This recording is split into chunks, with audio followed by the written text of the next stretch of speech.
मीरात्मज मिश्र और मेरे साथ हैं अमलेंदु उपाध्याय।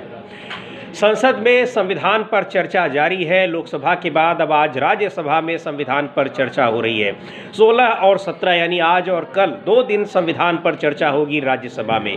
लेकिन इस बीच किसान सड़कों पर उतर रहे हैं। किसान पिछले लगभग 1 साल से पंजाब और हरियाणा की सीमा पर डटे हुए हैं, लेकिन उनको दिल्ली आने का रास्ता नहीं मिल रहा है।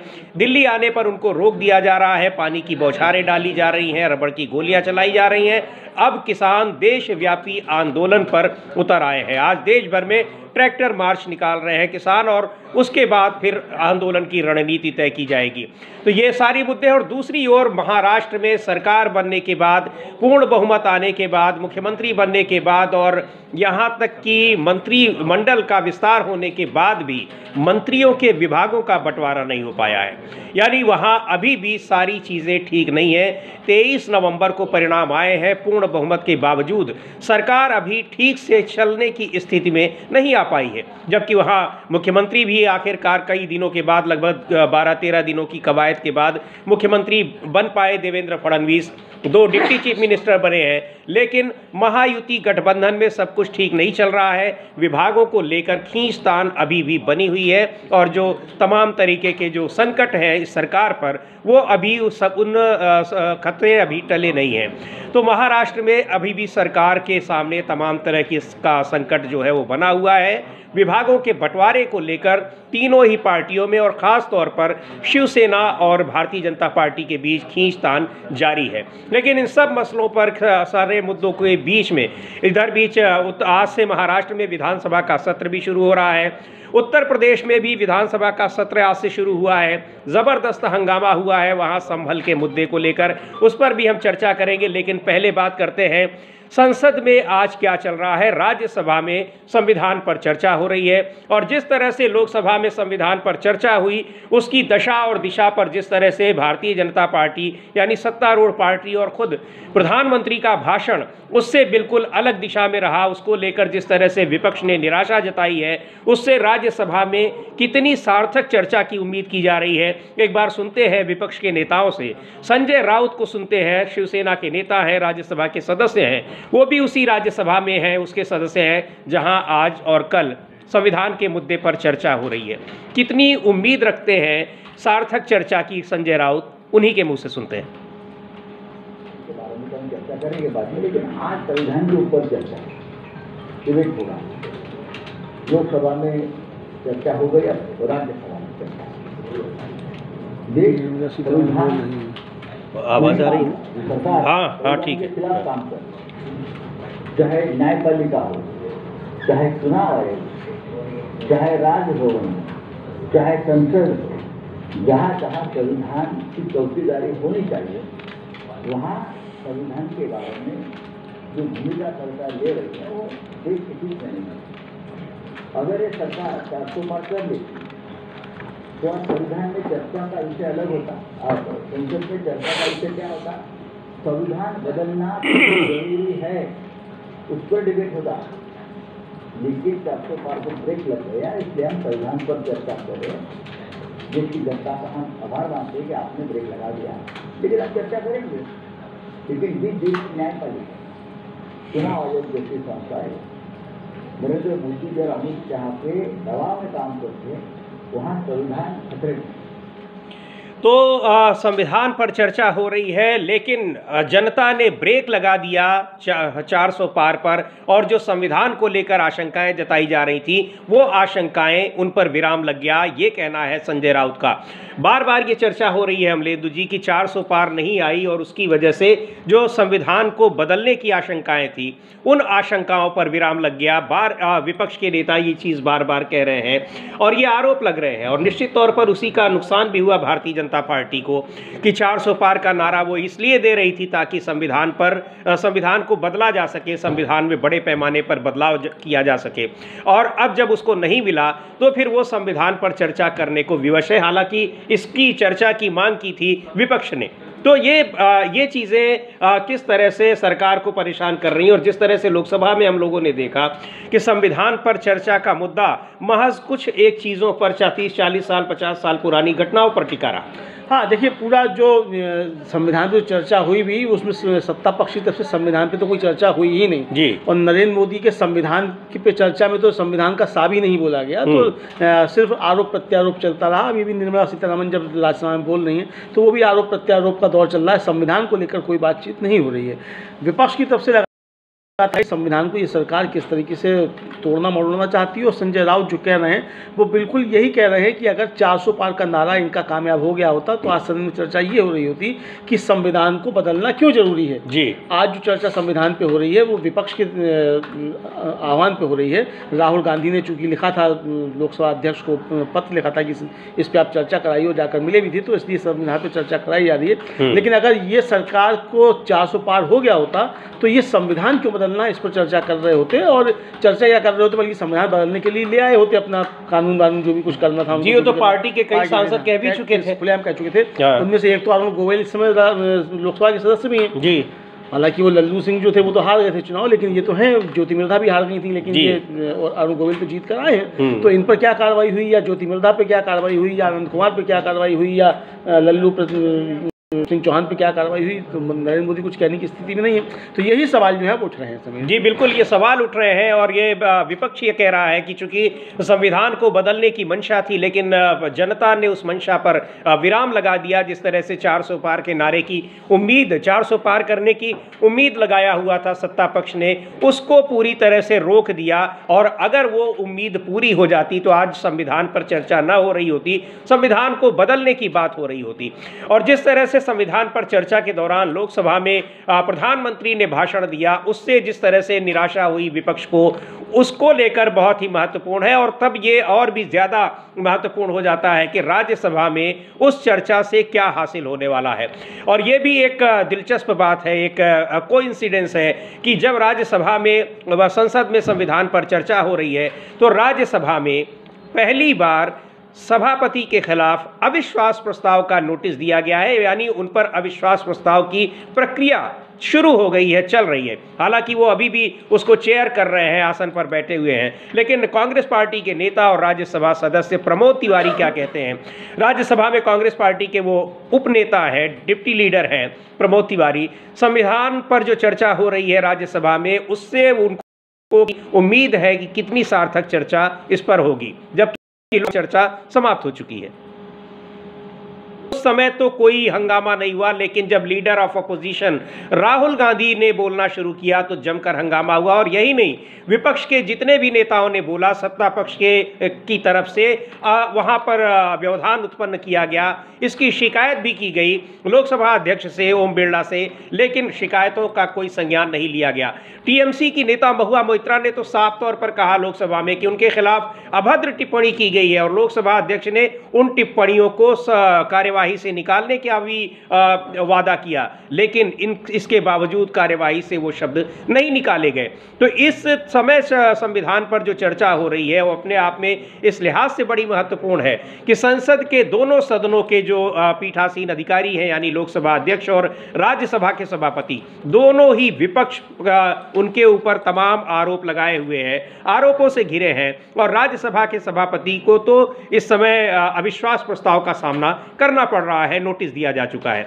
तो अमलेंदु जी, इस तरह की, और अभी जब निर्मला सीतारमण भी बोल रही हैं तो उनके वक्तव्य में भी व्यवधान उत्पन्न किया गया। मुझे लगता है कि विपक्ष ने जब लोकसभा में ऐसा नहीं किया था, लेकिन leader of opposition Rahul Gandhi की बोलने पर, दूसरे नेताओं के बोलने पर शोर शराबा हुआ, उसी का नतीजा ये है कि निर्मला सीतारमण आज शांति से नहीं बोल पा रही हैं और उनके खिलाफ तमाम तरह के जो आक्षेप हैं, आपत्तियां हैं, वो जताई जा रही हैं। बिल्कुल समीर जी, आपत्तियां जताई जा रही हैं, और इसी तरह का मसला लोकसभा में भी आया था जी। और लोकसभा में जो महुआ मोइत्रा हैं, उन्होंने साफ तौर पर यह आरोप लगाया था, उन्होंने उसको ट्वीट भी किया था कि किरण रिजिजू ने संसदीय नियमों और प्रक्रिया का पूर्ण उल्लंघन करते हुए उन्हें लोकसभा में खुलेआम धमकाया।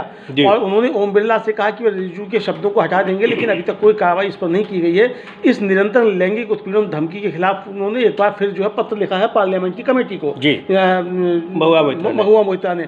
उधर महुआ मोइत्रा ने जो 2024 के आम चुनाव में भारतीय जनता पार्टी और विशेष रूप से प्रधानमंत्री नरेंद्र मोदी द्वारा जो आदर्श आचार संहिता का घोर उल्लंघन किया गया था, उसके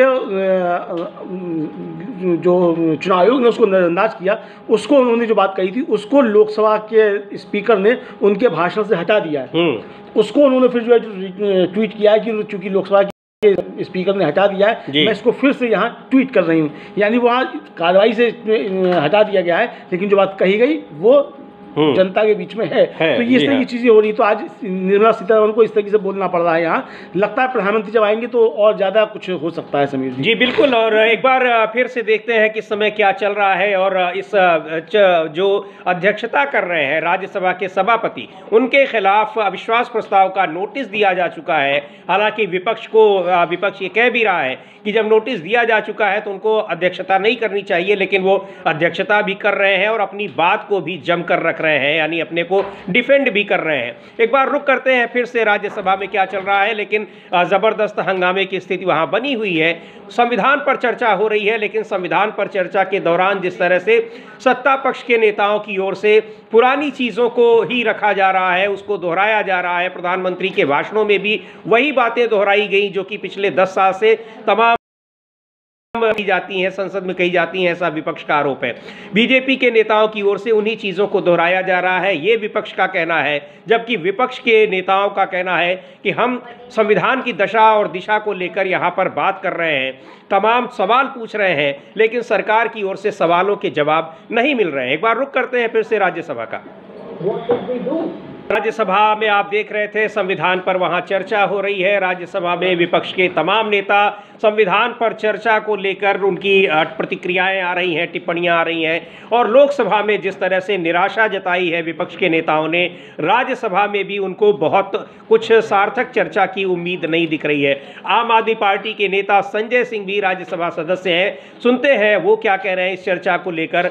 और जिस तरह से सत्ता पक्ष की ओर से पुरानी बातों को ही दोहराने की और आरोप लगाने की कोशिशें हो रही हैं अपनी सरकार के बारे में, जो उनके ऊपर आरोप लग रहे हैं कि संवैधानिक संस्थाओं को किस कदर कमजोर किया गया है, किस तरह से उनको समाप्त करने की कोशिश की जा रही है, उसका जवाब उनकी तरफ से नहीं आ रहा है। संजय सिंह को सुनते हैं।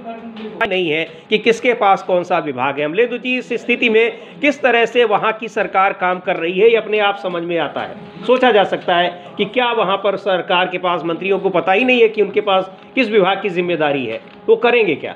ये भी 70 सालों में पहली बार है समीर जी। सबको 70 सालों में पहली बार होता है। 70 सालों में पहली बार है कि 36 या 39 कितने मंत्री बन चुके हैं जी, और विभाग किसी के पास नहीं हो। विधानसभा का सत्र शुरू हो रहा है, 42 मंत्री बन चुके हैं सब मिलाकर। तो अब भाई ये 42 मंत्री जवाब किसका देंगे, किस विभाग के मंत्री हैं। सवाल पूछे जाने तो किससे पूछे जाए, कौन मंत्री, ये पता ही नहीं है। और इधर जो है राल मची हुई है गृह मंत्रालय को लेकर। अजीत पवार भी दावा कर रहे हैं और दावा कर रहे हैं एकनाथ शिंदे भी गृह मंत्रालय पर। उधर अजीत पवार ने एक और बड़ा दावा कर दिया है समीर जी। उन्होंने कह दिया कि 2.5 साल के बाद ये सरकार गिर जाएगी, 2.5 साल के बाद दूसरी सरकार बनेगी, यानी अजीत पवार जो बन जाएंगे। और यही बात शिंदे भी कह रहे हैं। 2.5 साल का अगर मसला चलना था तो वही उद्धव ठाकरे से ही क्यों अपना गठबंधन तोड़ा था बीजेपी ने। बताया बीजेपी 2.5 साल की तो बात उद्धव ठाकरे से भी की थी। अब यहाँ आपने दो लोगों से 2.5 साल की बात कर दी, यानी एकनाथ शिंदे से भी और अजीत पवार से भी। तो 2.5 साल के बाद किसको बनाएंगे। उधर अजीत पवार कह रहे हैं कि 2.5 महीने के लिए तो अभी भी बन सकता हूँ। तो ये जो चल रहा है महाराष्ट्र में, ये काफ़ी ज़्यादा महाराष्ट्र में घमासान मचा हुआ है और संभले नहीं समझ रहा है। मंत्रियों को विभागों का बंटवारा अभी तक नहीं हो पा रहा है। मंत्री जरूर बन गए हैं, लेकिन विभाग जब बटेंगे उसके बाद और ज़्यादा होगा। और बीजेपी के उसके शिवसेना के जो एक नेता हैं उन्होंने अपने पद से इस्तीफा भी दे दिया है। जी बिल्कुल। इसको लेकर जो सहयोगी दल हैं उनके भीतर भी घमासान मचा हुआ है और महायुति में तो घमासान मचा ही है, जिसका सीधा जो एक प्रमाण दिख रहा है कि पूर्ण बहुमत आने के बावजूद महायुति गठबंधन को 2/3 बहुमत मिला, बावजूद इसके सरकार नहीं बन पाई। बनने में 10-12 दिन लग गए, मुख्यमंत्री तय होने में कि किस पार्टी का मुख्यमंत्री होगा, और मुख्यमंत्री बनने के बाद और दो डिप्टी सीएम बनने के बाद फिर 10 दिन लग गए मंत्रिमंडल का विस्तार करने में, और विस्तार होने के बाद अब तक वहां पर मंत्रियों के विभागों का बंटवारा नहीं हो पाया है। डिप्टी चीफ मिनिस्टर्स को भी नहीं पता है कि उनके पास कौन से विभाग हैं, और मुख्यमंत्री को भी ये नहीं पता है कि कौन कौन से विभाग उन्होंने अपने पास रखे हैं, कौन से दूसरों को दिए हैं। और सबसे बड़ा जो मुद्दा है वो गृह मंत्रालय को लेकर है, जिस पर शुरू से ही दावा रहा डिप्टी सीएम बनने के बाद। पहले तो एकनाथ शिंदे दावा कर रहे थे मुख्यमंत्री बनने का, लेकिन जब मुख्यमंत्री नहीं बने तो उनकी पार्टी की ओर से ये दावा किया गया कि उनके पास जो है वो गृह मंत्रालय रहेगा। अब गृह मंत्रालय देवेंद्र फडणवीस भी नहीं छोड़ना चाहते हैं, क्योंकि वो मुख्यमंत्री से जब उनको डिमोट कर डिप्टी चीफ मिनिस्टर बनाया गया तब भी गृह मंत्रालय उन्होंने अपने पास रखा या मांगा उन्होंने।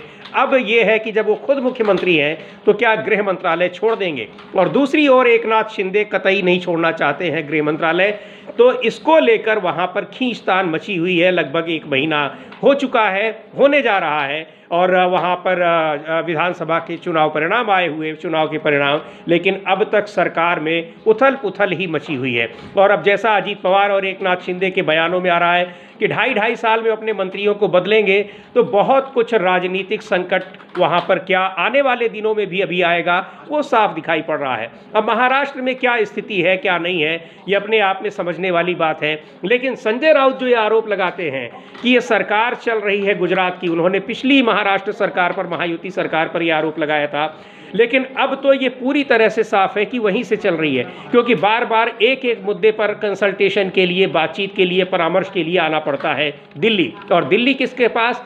बीजेपी आला कमान के पास। और बीजेपी आला कमान का मतलब पार्टी का आला कमान नहीं, सरकार का आला कमान, यानी प्रधानमंत्री मोदी और गृह मंत्री अमित शाह, दोनों लोग गुजरात से आते हैं। इसीलिए संजय राउत और विपक्षी पार्टी आरोप लगाते हैं कि पूरी की पूरी महाराष्ट्र सरकार जो है वो कहाँ से चल रही है, वो गुजरात से चल रही है, गुजरात के लोगों से चल रही है। जी, गुजरात एक बड़ा मसला था चुनाव में भी, हालांकि वो अब जिस तरीके से रिजल्ट आए तो उससे नहीं लगता कि वहाँ वो मसला चला, लेकिन अभी भी गुजरात एक बड़ा मसला है। और यही कहा जा रहा है कि गुजरात ने महाराष्ट्र को कैप्चर कर लिया है, ये आरोप लगातार लग रहे हैं। इधर महाराष्ट्र में समिति जो चल रहा है वो बीजेपी और उसके गठबंधन के सहयोगियों के बीच में जबरदस्त खींचतान का मामला भी चल रहा है। और इधर संजय राउत का कहना यह है कि जो प्रधानमंत्री हैं उनके अगल बगल में तमाम भ्रष्टाचारी भरे हुए हैं, और सबसे ज़्यादा बड़े भ्रष्टाचारी तो एकनाथ शिंदे ही है, उनका अपना कहना है। और ये भी आरोप लगाया है उन्होंने कि भाई 1 दर्जन से ज़्यादा मंत्री जो हैं उन पर ईडी और सीबीआई के सब केसेस चल रहे हैं, यानी भ्रष्टाचारी सभी सरकार में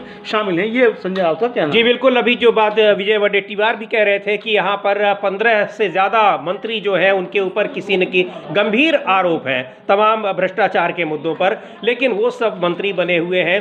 निश्चित तौर पर ये विवशता ऐसी है, चूंकि पर ये भी बात है अमलेंदु जी की जो मंत्री बने हुए हैं, तो अब अगर अभी चल जाएगी तो तमाम मंत्रियों के खिलाफ ये सारे आरोप समाप्त भी हो सकते हैं, जो कि ट्रैक रिकॉर्ड रहा है। हाँ बिल्कुल, जैसे अजीत पवार के खिलाफ समाप्त हो गए, सुनीता पवार के खिलाफ खत्म हो गए, छगन भुजबल के खिलाफ खत्म हो गए, ऐसे इन सबके खिलाफ भी खत्म होने चाहिए। और हो सकता है कि अभी तक इसलिए खत्म ना किए गए हो कि ताकि ये लोग कहीं और ना चले जाएं, चुनाव हो गया तो अब फिर खत्म हो जाएंगे। तो बिल्कुल सरकार सुचारू रूप से नहीं चल रही है, इसका एक प्रमाण ये भी है। जी बिल्कुल, एक प्रमाण इसका ये भी है कि सरकार जो सुचारू रूप से नहीं चल रही है, इसीलिए जो है ये चल रहा है। और महाराष्ट्र में सब चल रहा है, मध्य प्रदेश में भी खूब बवाल मचा हुआ है समय जी। आज कांग्रेस ने वहां विधानसभा घेराव का आह्वान किया, और आज सुबह से ही भोपाल आने वाली सड़कों पर तमाम जगह कांग्रेस के कार्यकर्ताओं को गिरफ्तार करना शुरू कर दिया गया। जो वहाँ नेता प्रतिपक्ष हैं उमंग सिंघार, उन्होंने, और जीतू पटवारी जो वहाँ कांग्रेस के अध्यक्ष हैं, उन्होंने इसका नेतृत्व किया। विधानसभा घेराव वहाँ चल रहा है अभी भी, लेकिन उन्होंने सुबह बताया उमंग सिंघार ने और जीतू पटवारी ने कि सुबह से ही जो कार्यकर्ताओं को गिरफ्तार किया जा रहा है, और जहाँ जहाँ पोस्टर झंडे लगे हुए हैं कांग्रेस के, वहाँ सब वो उतारे जा रहे हैं। जी बिल्कुल, तो ये वही मुद्दा है जिस पर विरोध कर रहे हैं, जिसमें जो राहुल गांधी को गुल्लक भेंट किया था बच्चे ने, और उनके ऊपर ईडी और सीबीआई इनका इतना ज़्यादा दबाव रहा कि उनके उस बच्चों के माँ बाप को सुसाइड करना पड़ा। तो ये पूरा मुद्दा है जिसको लेकर कांग्रेस विरोध प्रदर्शन कर रही है। हाँ, उसके साथ भी, और साथ में किसानों का मसला भी है, दोनों मसलों को लेकर, और कई मसले हैं, महंगाई वगैरह भी मसला है। मतलब कुल मिलाकर बीजेपी की जो सरकार है, डबल इंजन की सरकारें हैं, उनके खिलाफ ये जो था वो है। जी बिल्कुल, और उत्तर प्रदेश में भी इस समय आज से वहां पर विधानसभा का सत्र शुरू हुआ है। में संभल के मुद्दे पर जबरदस्त हंगामा हुआ है। स्थिति ये आ गई कि विधानसभा अध्यक्ष बिल्कुल नाराज होकर उठ खड़े हुए और काफ़ी वहाँ अजीबोगरीब स्थिति देखने को मिली। और समाजवादी पार्टी के नेता संभल के मुद्दे पर वहाँ विधानसभा में परिसर में प्रदर्शन कर रहे हैं। एक बार उन विजुअल्स को देखेंगे कि किस तरह से उत्तर प्रदेश विधानसभा में संभल को लेकर बहुत ही ज़बरदस्त हंगामा हुआ है और वहाँ पर चर्चा की मांग हो रही है। संभल के मुद्दे पर आरोप लग रहे हैं कि संभल में जो कुछ भी हुआ, हिंसा हुई, उसके लिए सरकार और शासन प्रशासन जिम्मेदार है। ये देखेंगे कि संभल में भाजपाइयों का षड्यंत्र, दंगा कराने में जुटा पूरा तंत्र, इस तरह के नारे लगाकर वहां विधायक संसद परिसर में धरना दे रहे हैं, प्रदर्शन कर रहे हैं और नारेबाजी कर रहे हैं।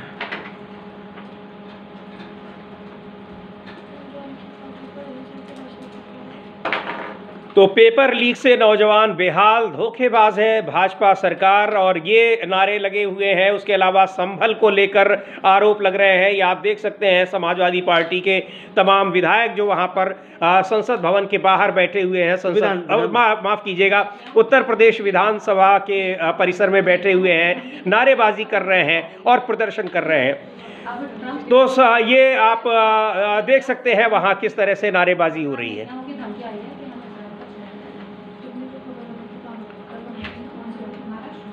ऑडियो नहीं आ रहा। तो संभल को लेकर अमलेंदु जी जिस तरह से संसद में भी लगातार उस पर चर्चा की मांग हो रही है, अभी भी हो रही है। 3 तो सप्ताह निकल गए संसद में, किस तरह से पूरा कामकाज नहीं हुआ। अडानी के मुद्दे पर चर्चा की मांग हो रही है, उस पर कोई चर्चा नहीं हो रही है संभल के मुद्दे पर। अब उत्तर प्रदेश की विधानसभा में भी जिस तरह से ये हम देख रहे हैं, संभल का मुद्दा भी अब सरकार के लिए एक मुसीबत भरा बन गया। इधर भी संभल में एक और बड़ी पुराना मंदिर अचानक से मिल गया। हालांकि जो मंदिर की रखवाली करने वाले लोग हैं वो कह रहे हैं कि उस मंदिर पर कोई अतिक्रमण नहीं किया गया है, उन्होंने खुद ताला लगाया था, लेकिन प्रशासन कह रहा है कि नहीं, मंदिर पर अतिक्रमण हुआ था। हाँ समीर जी, अब इस तरह की चीज़ें लाई जा रही हैं और प्रशासन कह रहा है, यानी प्रशासन खुद जो है वो सांप्रदायिक सद्भाव बिगाड़ने में लगा हुआ है। क्या ये आरोप जो लगा रहा है विपक्ष, उसको सच माना जाए क्या? ये सवाल भी उठ रहे हैं। और इधर जो एक ये संभल का मसला है, जो इसको लेकर जो समाजवादी पार्टी के विधायक हैं वो जीपीओ पर, गांधी प्रतिमा पर जो अपना प्रदर्शन कर रहे हैं और संभल का मसला उठा रहे हैं। इधर एक और मसला जो है 17 से और 21 दिसंबर के बीच में जो यति नरसिंहानंद फाउंडेशन है वो एक धर्म संसद कर रहा है गाजियाबाद में जी। और इसके खिलाफ कई पूर्व IAS अधिकारियों और सामाजिक कार्यकर्ताओं ने सुप्रीम कोर्ट में आज एक अवमानना याचिका दायर की और कहा है कि यूपी प्रशासन जो है नफरत फैलाने वाले भाषणों के खिलाफ सुप्रीम कोर्ट के निर्देशों के अनुसार कदम नहीं उठा रहा है और इस धर्म संसद को तुरंत रोका जाए। ये जो है वो कहा गया है इस याचिका में। तो देखते हैं इस याचिका पे सुनवाई होती है तो इस पर क्या आदेश आता है। इससे पहले उत्तराखंड में जो होनी थी धर्म संसद, उसको सुप्रीम कोर्ट ने रुकवाया था कि यहाँ इस तरीके की चीज़ें नहीं चल सकती हैं। तब देखना है कि ये यहाँ यति नरसिंहानंद को लेकर जो चल रहा है, इस पर याचिका दायर हुई, इस पर सुप्रीम कोर्ट क्या आदेश देता है। जी बिल्कुल, याचिकाकर्ताओं का कहना है कि ये इसलिए दायर की, ये धर्म संसद इसलिए हो रही है ताकि यहाँ पर सांप्रदायिक सद्भाव बिगाड़ा जा सके, एक कम्युनिटी के खिलाफ, एक संप्रदाय के खिलाफ भड़काऊ बयानबाजी की जाए, भाषण दिए जाएं। और ये जो आप स्क्रीन पर तस्वीरें देख रहे हैं, ये है वहाँ खनौरी बॉर्डर की हैं जो पंजाब और हरियाणा में है, जहाँ किसान लगातार पिछले करीब 1 साल से वो धरने पर बैठे हुए हैं और दिल्ली आने की कोशिश कर रहे हैं, लेकिन दिल्ली नहीं आ पा रहे हैं। जी, दिल्ली नहीं आ पा रहे हैं और लगातार उनको रोका जा रहा है। सुप्रीम कोर्ट ने आदेश दिया कि इनके ऊपर बल प्रयोग न किया जाए, इसके बावजूद बल प्रयोग किया जा रहा है, गिरफ्तारियां हो रही हैं, आंसू गैस के गोले छोड़े जा रहे हैं, लाठीचार्ज हो रहा है, सब कुछ किसानों के साथ हो रहा है। और मजे की बात यह है कि हमारे उपराष्ट्रपति जो है वो संसद राज्यसभा में बैठकर कहते हैं कि वो किसान के बेटे हैं, झुकेंगे नहीं जी। लेकिन एक शब्द मुंह से नहीं निकल रहा है किसानों के ऊपर जो सरकार अत्याचार कर रही है उस पर जगदीप धनखड़ के मुंह से एक शब्द नहीं निकल रहा है। तो आज किसान जो है वो पंजाब के बाहर तमाम राज्यों में, देश भर में, पूरे देश में ट्रैक्टर मार्च निकाल रहे हैं और उस ट्रैक्टर मार्च के जरिए अपना विरोध प्रदर्शन कर रहे हैं कि जो मांगे उनको, उनकी जो जिन मांगों पर प्रधानमंत्री ने सहमति जताई थी, आश्वासन दिया था, उसको वो पूरा क्यों नहीं कर रहे हैं। तो ये सारी चीज़ें हैं, लेकिन इन सब के बीच में किसान सड़कों पर हैं। संभल में जो चल रहा है वो हम देख रहे हैं और धर्म संसद की बातें हो रही हैं, लेकिन संसद में इन्हीं सब चीज़ों के बीच संविधान पर चर्चा हो रही है और संविधान पर इस चर्चा को लेकर विपक्ष कितना ज्यादा आशान्वित है, ये विपक्षी नेताओं के भाषणों से, उनकी प्रतिक्रियाओं से सुना जा सकता है। लोकसभा में 13 और 14 दिसंबर को 2 दिन जो संविधान पर चर्चा हुई, प्रधानमंत्री के भाषण को लेकर काफ़ी बेहद निराशा जताई है विपक्ष ने, और अब राज्यसभा में भी जब चर्चा हो रही है तो बहुत ज़्यादा आशान्वित लोग नहीं हैं। और यही आरोप लग रहा है कि सरकार तो चाहती थी कि उसको लोकसभा चुनाव में 400 पार मिले और वो संविधान को पूरी तरह से बदल दे तो चर्चा का तो सवाल ही नहीं उठता, लेकिन मजबूरी में अब उसको ये चर्चा करानी पड़ रही है। एक बार सुनते हैं क्या कहा है संविधान पर चर्चा को लेकर संजय सिंह ने, आम आदमी पार्टी के नेता हैं, और प्रधानमंत्री के भाषणों से जिस तरह से निराशा हुई है उस पर वो क्या कह रहे हैं।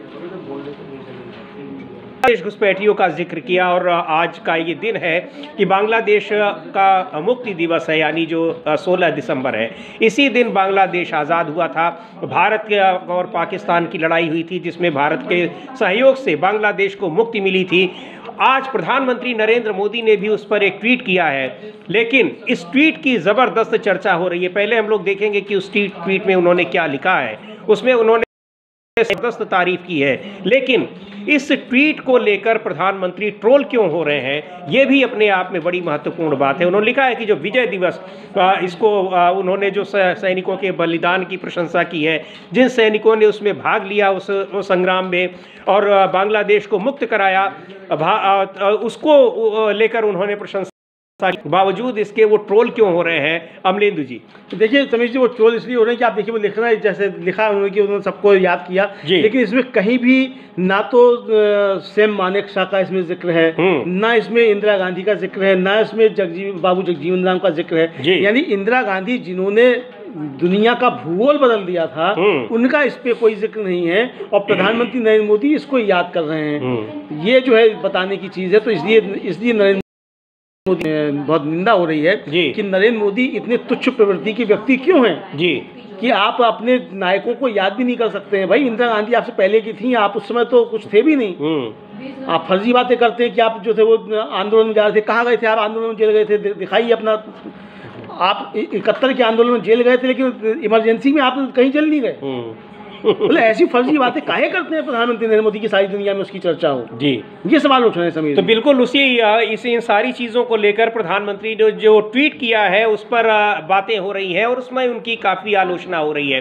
बहरहाल एक बार फिर रुख करते हैं राज्यसभा का, जहां संविधान पर चर्चा हो रही है। क्या चल रहा है इस समय वहां, देखते हैं। बहुत सी बातों पर विपक्ष लगातार आपत्ति जता रहा है। वो कह रहा है कि चर्चा जिस मकसद से संविधान पर चर्चा की मांग की गई थी वो मकसद पूरा नहीं हो रहा है, और रटी रटाई बातों को, पुरानी बातों को, पुराने आरोपों को सत्ता पक्ष के नेता यहाँ पर संसद में रख रहे हैं। तो ये सारी चीज़ें हैं जिसको जो संविधान पर चर्चा के दौरान विवाद का विषय बन रहे हैं। इस पर एक सार्थक चर्चा की उम्मीद थी। विपक्ष ने इसकी मांग की थी, विपक्ष के नेता राहुल गांधी ने। उसके बाद चर्चा कराने को सरकार तैयार हुई थी कि संविधान का जो दिवस पर 75 साल पूरे होने पर, लेकिन चर्चा को लेकर काफ़ी निराशा हो रही है। और ये जो तस्वीरें आप देख रहे हैं, ये देख रहे हैं महाबलीपुरम की, महाबलेश्वर की, जहां राहुल गांधी आज पहुंच रहे हैं। क्या जानकारी है अमलेंदु जी और इसके बारे में? समीर जी, इस बारे में जानकारी ये कि राहुल गांधी कल रात जो थे वो अचानक पुणे पहुंचे और आज सुबह वो पुणे से महाबलेश्वर के लिए निकले हैं, लेकिन वो किस मिशन पे हैं जी, ये अभी तक मालूम नहीं हो पाया है। तो अब जब तक वो कोई वीडियो जारी नहीं करेंगे वहाँ उन्होंने किससे मुलाकात की है, तब तक ये जानकारी नहीं मिल सकती। बहरहाल वो महाबलेश्वर के लिए निकल चुके हैं, ये जानकारी है। बिल्कुल, तो महाबलेश्वर के लिए निकल चुके हैं। और राज्यसभा का रुख एक बार फिर करेंगे। कांग्रेस के नेता, सदन में विपक्ष के नेता मल्लिकार्जुन खड़गे इस समय बोल रहे हैं वहाँ।